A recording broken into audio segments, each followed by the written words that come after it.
Hey guys, welcome back to Meet the Rogers, where it is our fourth vlog in our Japan series. Today we are going to Mount Fuji, where you will see some stuff you may have seen in other videos, some stuff you definitely haven't seen in other videos, and some side quest things that we were able to do as well. So stay tuned and make sure you keep watching, where you'll see some new and exciting heights that I enjoyed, but my eyes was definitely closed some of the time.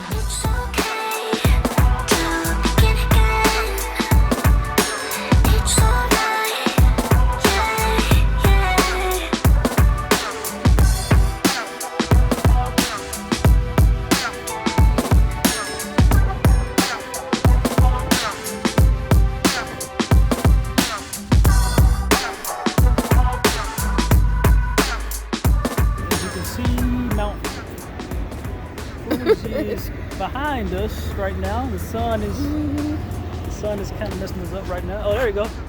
Oh, okay, there you go. He came out. Hey, Mount Fuji right there. I'm at the top. We got to the pagoda, and that was one of the first things we saw in Mount Fuji. And you have to walk up this winding steep hill. And we got there pretty early, around like 6:30ish, because it's going to fill up really fast. Like, this is one of the spots everyone goes first when they try to go see Mount Fuji. And it was getting packed as the longer we stayed there.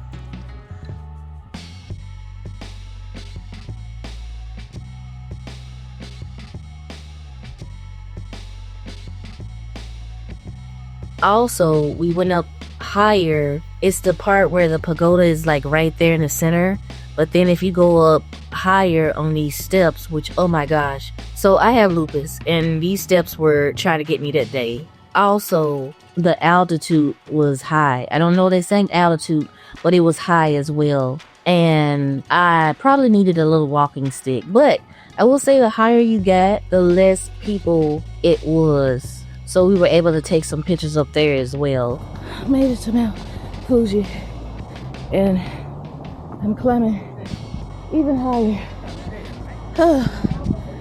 Can you take me higher? Oh, Jesus.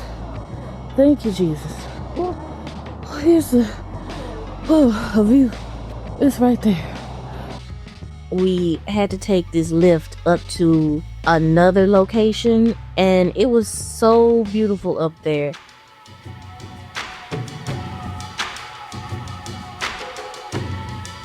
It's a video. It's a video. Uh-huh. Hey, I'm at Mount Fuji. We made it. It was cold at first, and that was kind of hot. Actually, it was pretty good though. I'm at Mount Fuji. I made it. Well, we made it. Thank goodness. It's right there in the background. Oh, this was a definitely climb. Oh, I did not take the stairs for the first part. You could go around. I'm just really thankful I was able to climb up here and see it. I'm so thankful. Oh, thank God. I'll also just like to say, for this location, our guide, which her name I found, and hopefully I don't butcher this, but if I do, I'm sorry. Miyoki Hinata.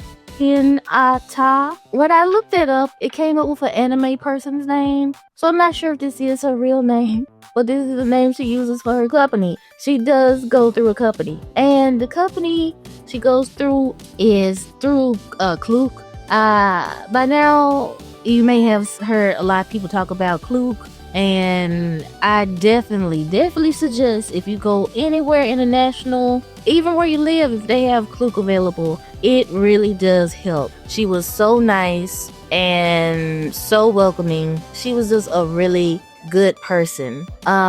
She had never been on this. Like, she did drives throughout Mount Fuji all the time, but she had never been on this lift. And so we were like, no, come on. Like, she was like, well, I just sit in the car. They were like, no, come on. Like, you can come with us or whatever. And so she came with us, and that was like really cool as well. The views were really, really good on this lift. My eyes were closed going up because I was like, this is a lift and it's kind of scary. And even the views up there, you will see, are so amazing, so pretty. It was November, so it wasn't like freezing cold. You just need like a jacket and a hat, and everything was just so nice.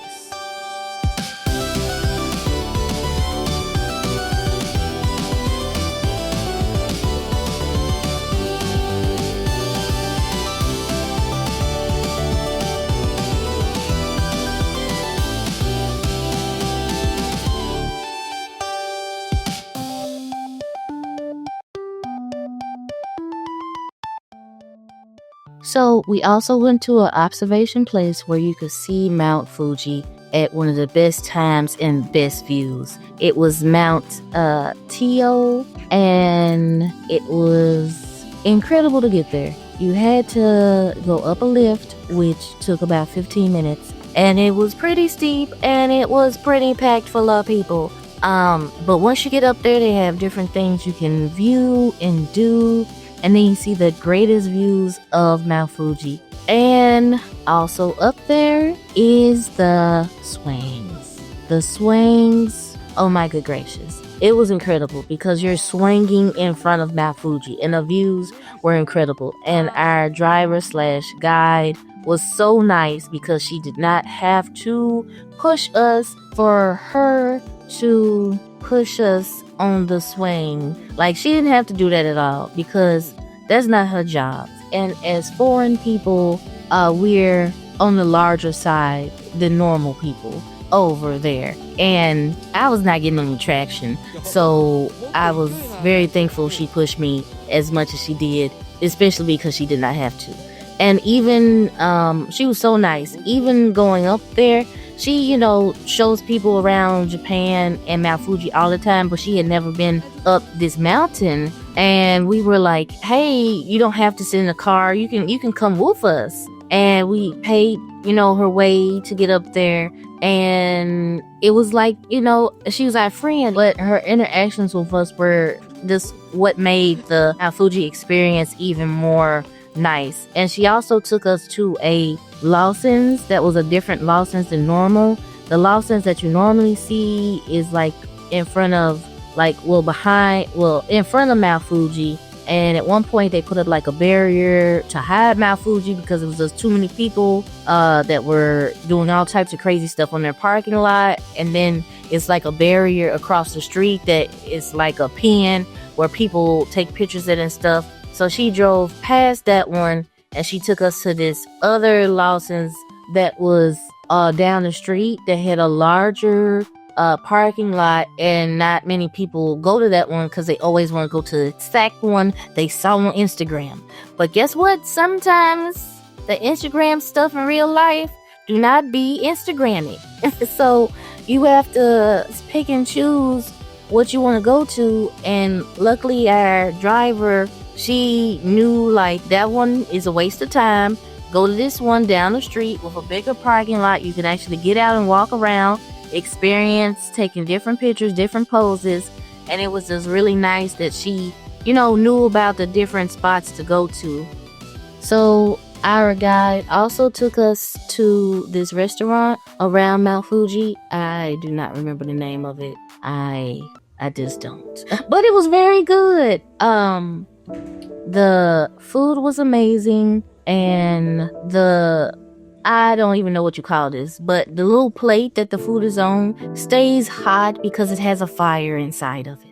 So you may not want to touch it because you will get burnt. But it was very good. It was very good. We ate some local ramen, it wasn't udon noodles and it wasn't regular noodles. It was like a particular noodle to Mount Fuji. We also ate some sushi, and it was my first time eating sushi, and I don't think we're sushi people. I don't know if I just didn't have the right sauce. I mean, it had the Japanese sauce. I'm in Japan, but I just don't like sushi like that. I mean, it did taste good. I just don't want to eat it again.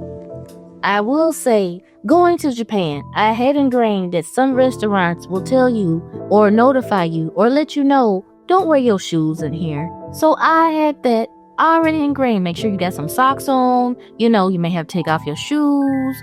But for some reason, when I walked in this restaurant, I just kept straight walking. And the lady was like, please take off your shoes. She did not say that, but she like did a motion with her hand and probably was like, Lord, like, everybody else see that you take off your shoes. This American lady is like, just walking, take off your shoes, lady. Even my husband was like, what happened? Like, I forget completely, okay? I'm hungry. And it was not, the area we sat in wasn't any seats. It was like pillow cushions and everything and on the floor, which was really nice. Also, the staff was really nice. We tried to eat with chopsticks, and then at one point, like, one of the guys, like, slid us some, like, forks because he probably was like, thank you for trying to use chopsticks, but please stop. Here's a fork. Have a good day. But in small increments, we're able to use chopsticks, but this was not one of them because it was like a whole course meal. It was amazing.